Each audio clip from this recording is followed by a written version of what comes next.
प्यारे बच्चों, आज हम 11th की इंग्लिश की जो सबसे बेहतरीन नज़्म है, कविता है द स्कॉलर, उसका अर्थ तुमको समझाने जा रहे हैं।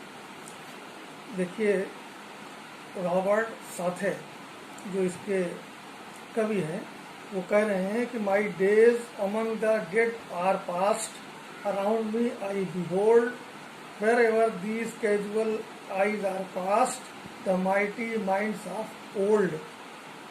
कवि ये कह रहा है कि मैं जहाँ बैठा हुआ हूँ, मेरे इर्द गिर्द चारों तरफ महान विचारकों द्वारा लिखी हुई किताबें रखी हुई हैं, और मैं उन लोग जो दिवंगत हो चुके हैं उनकी लिखी हुई किताबों के बीच में अपना समय बिता रहा हूँ। Where ever these casual eyes pass the mighty minds of old, और जिन जिन किताबों पर अपनी दृष्टि डालता हूँ, ऐसा लगता है कि उन किताबों के अंदर महान लेखकों के विचार समाहित हैं। My never failing friends are they with whom I converse day by day.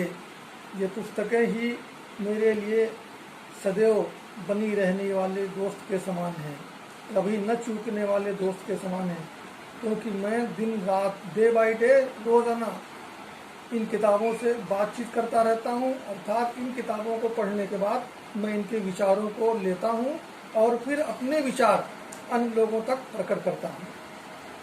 With them I take delight in wail and seek relief in awe।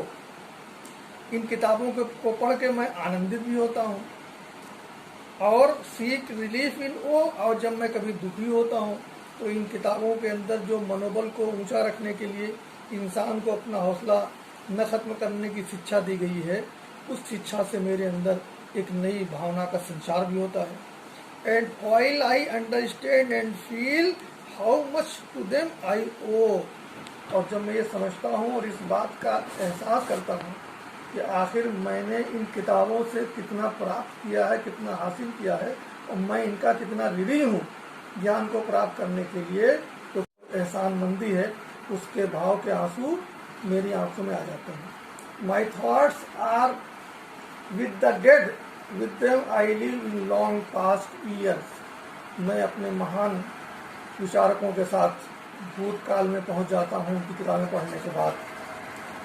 और फिर क्या होता है, their virtues love, their faults condemn. जो उनकी अच्छाइयाँ होती हैं उनको मैं ले लेता हूँ, एंड देयर फॉल्ट्स कंडेम, और जो उनके अंदर कमियाँ होती हैं उनसे मैं अपने को बचा लेता हूँ। Partake their hopes and fears.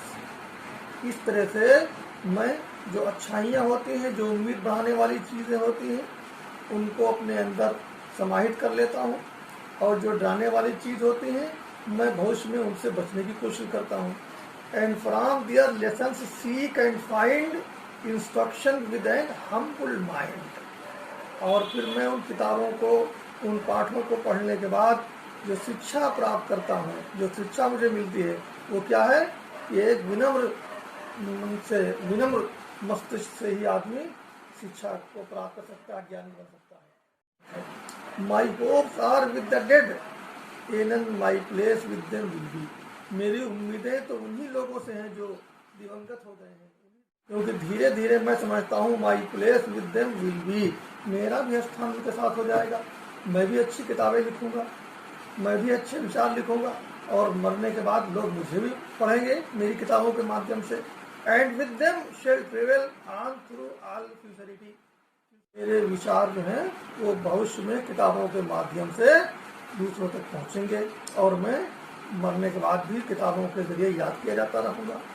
Yet living here a name I trust that will not perish in the dust.